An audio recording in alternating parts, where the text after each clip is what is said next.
the Israelis do not view the Palestinians as little brothers. They don't view them as family members at all, even though the Palestinians will sit there and say, we're cousins, we're cousins. The Israelis think, no, you're parasites that just need to get off of our land, and you're harming us. But Russia does view Ukraine as family.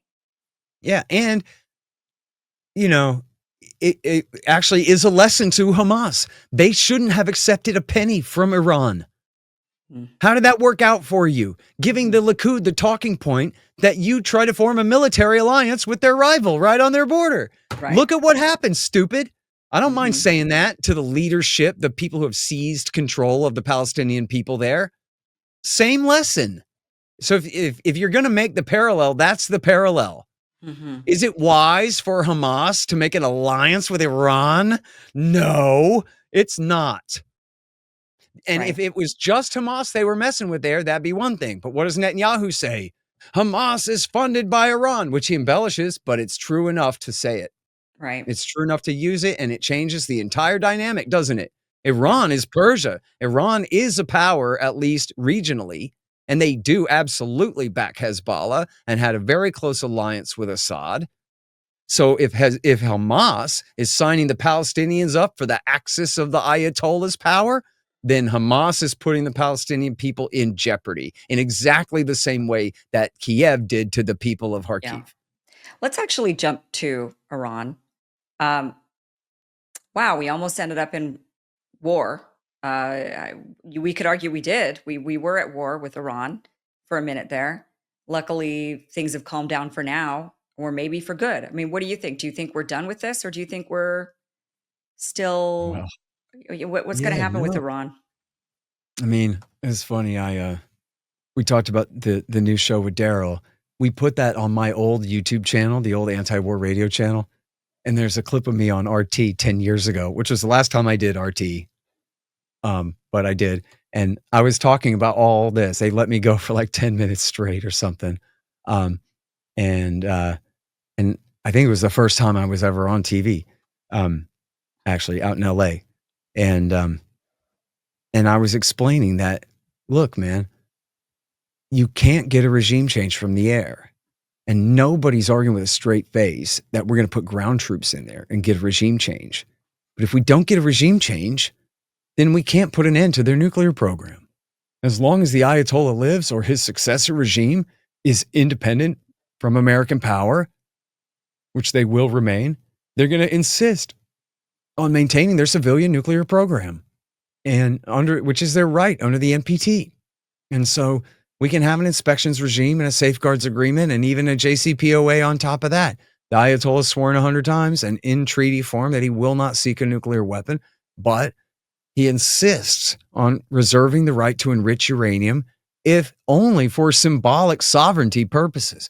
I have maintained for a very long time, although the Iranians have never said this, they always plead much more innocent than this. But I always have taken the more cynical view, which I think is fair, that I would think it would be fair for anyone to conclude this, that what the Ayatollah was attempting to achieve there was a breakout capability, a potential, in other words, not exactly breakout, that's the wrong way to say it. He was creating a latent nuclear deterrent. He was showing that his government, his men had mastered the fuel cycle. They knew how to enrich uranium, that if it came down to it, they could enrich up to weapons grade and potentially make atomic weapons then. Yeah. So for now, God is telling me to tell my government, don't make nukes. We don't need them. And God says they're haram. But if you were to bomb me, well, then God might change his mind and tell me to tell my men to go ahead and make nukes now. Right. And so that was the latent threat there. Now, like it was that we could make one. We're not. That's right. But we can in a minute if we have just to. Like Germany, or not in a minute, but close. Close enough to be a latent threat, right? Or a latent deterrent. That was supposed to prevent America from doing what they just did, which was give Israel the green light to go ahead and bomb the crap out of them and then even join in. So in other words, George W. Bush and Barack Obama and Joe Biden, they were never going to call this bluff. But Donald Trump said, yeah, let's call their bluff and see what happens.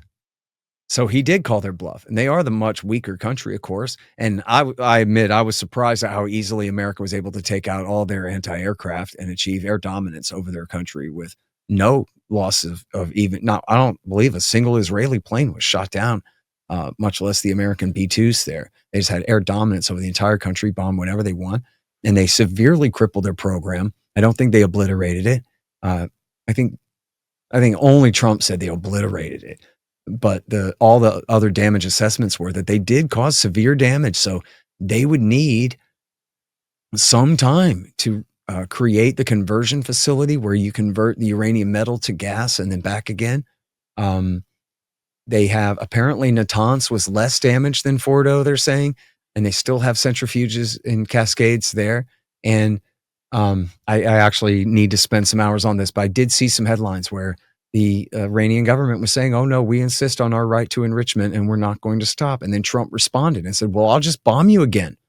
I already proven I will. So that's the position that the Iranian government is in now, is they can dig a deeper hole and go ahead and keep enriching for their civilian program, or they can go ahead and try to break out and make a nuke. But they're going to have to put up with an American president who does, in fact, have air dominance over their country, who they cannot reach out and touch, other than through like some terrorist stuff at the mall or something. They're not going to be able to knock our planes out of the sky. And he's already demonstrated that he is willing to call in airstrikes and drop the biggest bombs he has. And I don't think they really meant this, but they did leave on the table the use of nuclear bunker busters if it came down to it, to prevent them from going further. And Trump has also demonstrated that he's willing to accept the Israelis' definition of a nuclear weapons program, which is a nuclear program that they don't like in the hands of somebody that they don't like. And so, that was what he meant by, I don't care what Tulsi Gabbard says. It doesn't matter whether they're making a nuke. Now, I say they're too close. And it's my judgment alone that counts on how close they are, kind of thing, is the way he's interpreting. So now if you're the Ayatollah, you're really in a jam, because you're not going to, either you try to break out and make a nuke, that would deter us, probably, if they demonstrated that they do have atomic bombs. If you really try to do North Korea, it worked for them, right? I mean, that's right. There's the model. When did North Korea do that? They did that right when George Bush was up to here in Iraq War II and couldn't do a damn thing about it. And it was Bush and John Bolton that forced them to do it in the first place, kicked them out of the treaty, basically, and forced them to do it. That's a story I'll tell you someday if you want. But they knew that they had a chance to break out and do it, while Bush was just absolutely bogged down in Iraq and could not make a move against them. And I don't know, I guess he could have sent in the B-2s, but he was afraid to. And they already had an advanced nuclear program that had been left to them by the Soviets. The Yongbyon reactor was a heavy water reactor that was even running on weapons-grade uranium at one time, on super highly enriched uranium. So maybe they were afraid to bomb that for the nuclear fallout purposes or whatever. But it did work for the North Koreans. But now if you're the Ayatollah and you want to do it, it's going to take at least a year to get a core together for one bomb. Right? Or maybe you're going to spin up a few, but then you also have to develop the warhead. And if you're going to miniaturize it, there's all kinds of testing and everything going on to make an implosion system that you could marry it to a missile. Otherwise, you've got Little Boy, the giant bomb that they dropped on Hiroshima that you can't deliver to Israel except in the back of a flatbed truck or something, right? That you have nothing to do with.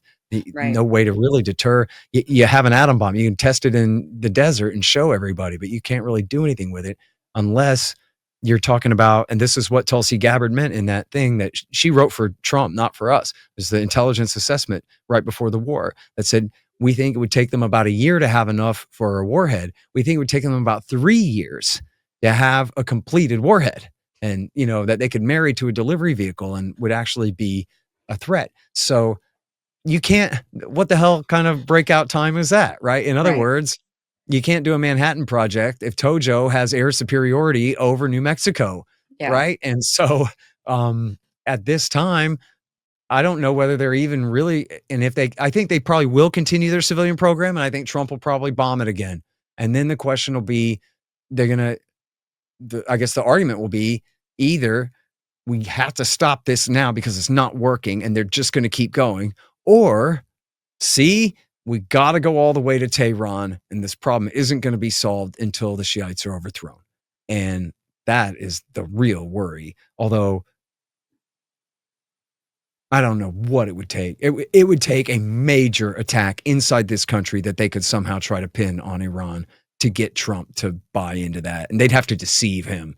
He'd have to not be in on it. He'd have to be the damn fool to say, oh my God, Iran did that, and then send the 82nd Airborne in there. But I don't think the Army wants to fight. I think the Army and the Marines and the Airborne have decided a long time ago they do not want to go to Tehran. They'd be insane to want to go and fight a land war there. But you can't have regime change without boots on the ground.